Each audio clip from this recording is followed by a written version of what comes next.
ઘરમાં કુળમાં કરી રહ્યા ધામ રે, તેમ સંતમાં છવું કહે શ્યામ રે. સર્વે રીતે સંતમાં રહું છું રે, એમાં રહી ઉપદેશ દઉં છું રે. સંત બોલે તે ભેળો હું બોલું રે, સંતા ના ભૂલે હું એ ના ભૂલું રે.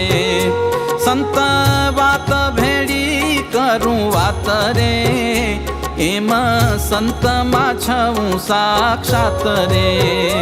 સંત જુએ તે ભેળો હું જોઉં રે, સંત સૂતા પછી હું સોઉં રે. સંત જાગે તે ભેળો હું જાગું રે, સંત જોઈ અતિ અનુરાગું રે. સંત જમે તે ભેળો હું જમું રે, સંત ભમે તે કેળીએ હું ભમું રે. સંત દુઃખ આમ તો અમે 4 વસ્તુ કહીએ છીએ. એક તો પ્રારબ્ધ, પ્રાર્થના, પુરુષાર્થ અને સહયોગ. આ 4 બિંદુ ઉપર માણસ મહાનતા સુધી પહોંચે. અમારા દુધા પરિવારમાં આમ તો 2 આ લોકોને શરીર તો એનાથી તે મળ્યું, પણ સંસ્કાર એનાથી મળ્યા. પણ આવડા મોટા સ્વામિનારાયણ ભગવાનના સંતો પણ એના થકી જ મળ્યા. કેમ? એ કરિયાવરમાં સત્સંગ લઈ આવ્યા અને એ સત્સંગના સંસ્કારો આ પરિવારમાં એટલે ઊંડા મૂળ મૂક્યા.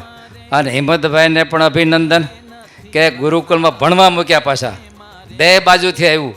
એક તો માત પિતા થકી આવ્યું અને સાથે ગુરુકુળ આપણા શાસ્ત્રીજી મહારાજ, જોગી સ્વામી અને સંતોથી જે કંઈ આંતરિક જીવન મળ્યું, શરીર તો એનાથી મળ્યું અને જે કંઈ મળ્યું પણ ભગવાન પણ એના થકી મળ્યા. તો એવા માતુશ્રીને કોટી કોટી વંદન તો કરે ને. ત્યારે જો આજના દિવસ માતુશ્રીની જ્યારે ઋષિ પંચમીની ઉજવણી કરી અને મોટી પૂજા તાપી કિનારે બ્રાહ્મણ દ્વારા કરાવી. આખો દિવસ યજ્ઞ ચાલ્યા કરશે અને સાથે જલાભિષેક છે. આટલા સંતો આવ્યા છે. ત્યારે આજને દિવસે એ સંકલ્પ કરીએ કે માતાશ્રીને અને પિતાને આપ તો આપણું જીવતું જગત્યું શું કહું રે, એને અન્ન જળ અંબર આપે રે, તે તો તપસે નહીં ત્રય તાપે રે. લાગી પાયે ને જોડિયા હાથ રે, તે તો સહુ થાય છે સનાથ રે. જોઈ રીતને રાજી જે થાશે રે. સાચા સંત સેવ્યે સેવ્યાનાથ, સેવ્યા સુરસહોને.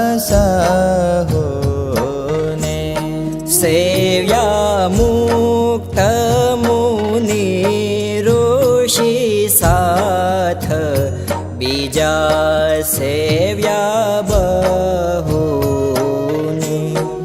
એવા સંત જમે જમ્યા શ્યામ, જમ્યા સહોદેવતા.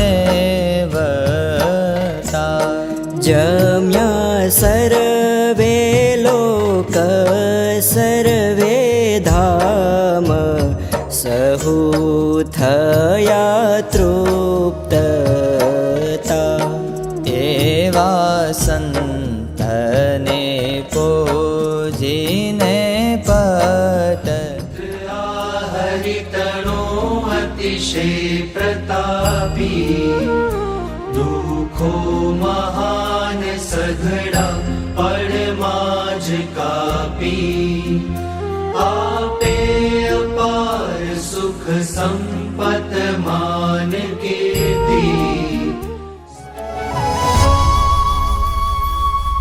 આજ મારે ઓરડે આવ્યા વિનાશી અલવે, આઈને બોલાવ્યા રે, સુંદર છોકરા વાળો છે. ક્યાં જેના કરી રે, નટવર સુંદર શ્રી ઘનશ્યામ. શોભાશ્રી કહું રે, કીર્તિ રાજે કોટિક ગામ.